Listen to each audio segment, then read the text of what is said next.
Mula sa Maribeles, magtungo naman tayo sa Mandaluyong City, sister. Kung saan nakipagpulong ang mga opisyal ng Bataan Baseco Joint Venture Incorporated o BBJVI sa pangunguna ng kanilang Pangulo at CEO Jopet Inton sa San Miguel Corporation. Ginanap ito noong April 21 sa head office ng San Miguel Corporation sa Mandaluyong City upang palakasin ang ugnayan at talakayin ang mga posibleng oportunidad sa negosyo.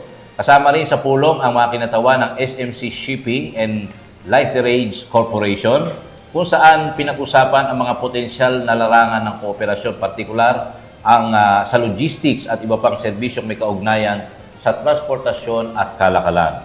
Dumalo rin sa nasabing pagpupulong sina Rogel Gandinco, Thomas Tan, Matthew Tan at iba pang opisyal ng San Miguel Corporation.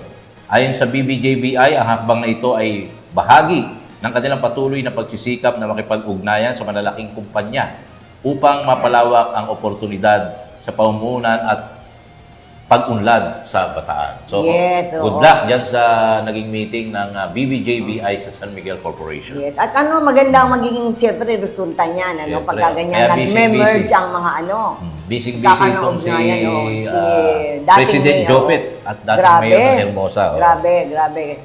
Kaya, ang dami-dami nagagawa. Niya, napopromote din niya yung aming bayan sa yung Hermosa, di ba? Kasi maraming investment sites din ng Hermosa. Yes.